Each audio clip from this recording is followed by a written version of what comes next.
Les annonces de licenciement de masse s'accumulent. Caporal, Jiffy, Casino dans le commerce, des millions d'emplois des milliers d'emplois dans la sous-traitance automobile comme à Valeo, Michelin, ou alors dans l'industrie comme ici Reden, ArcelorMittal, ST Microelectronics. Et j'en passe, en ce moment on est face à un plan qui est estimé à près de 300 000 suppressions d'emplois dans les mois qui viennent. Les services publics sont sous pression face au mur d'austérité du gouvernement Bayrou-Macron qui poursuivent la politique qui était déjà en cours les années précédentes avec les autres gouvernements. Il y a de nouvelles suppressions de personnel, suppression de budget dans les hôpitaux, les écoles, les collectivités, les universités. Les retraités les plus pauvres, souvent les femmes, voient leur pension stagner depuis des années. Les étudiants ont recours à la banque alimentaire. Nos retraites, la sécurité sociale, l'assurance chômage sont vendues aux assurances privées. La chasse aux travailleurs immigrés s'organise, tandis qu'on réinvente le service du travail obligatoire pour les allocataires du RSA. On nous promet bientôt des jours heureux avec une nouvelle industrie de guerre européenne. Depuis des années, les fondements du programme national de la résistance sont sapés.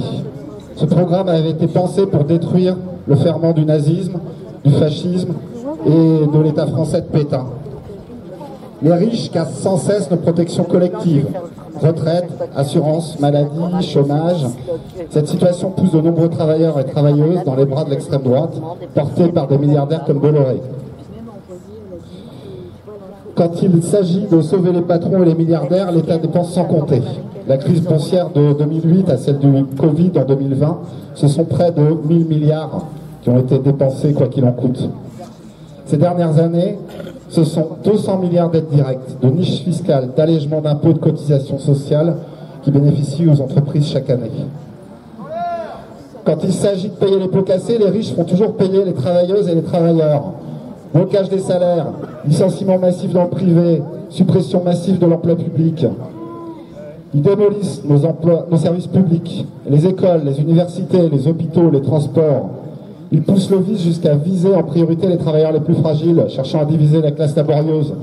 Refonte du RSA, casse des auto-entrepreneurs, chasse des travailleurs immigrés, français contre immigrés, public contre privé, salariés contre chômeurs, salariés contre indépendants. Pendant ce temps, les politiciens volent des millions. Juppé, Cahuzac, Sarkozy et Marine Le Pen en tête. Nous leur disons, rendez l'argent. Cette offensive contre le travail est appuyée par des milliardaires sans scrupules.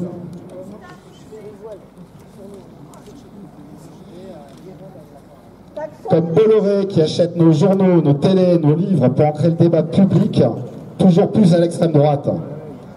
Alors que l'inflation nous appauvrit, que les carburants, l'électricité, la TVA pèsent toujours plus sur les travailleurs et les travailleuses, nous leur disons, rendez l'argent.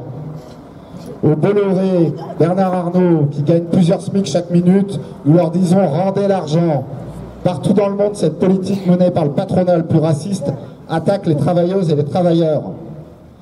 Alors que la guerre frappe des victimes innocentes tous les jours pour coloniser nos frères d'Ukraine, de Palestine, du Congo, du Chiapas, le gouvernement seul le clairon d'une guerre à venir, seul à même de régénérer le capitalisme à bout de souffle.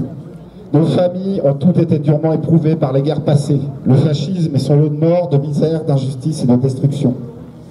Le 1er mai, les travailleurs du monde entier manifesteront dans l'unité pour leurs droits et la solidarité internationale. Aujourd'hui, les travailleurs et travailleuses déclarent la guerre au fascisme. Aujourd'hui, les travailleuses et les travailleurs déclarent la guerre à la guerre.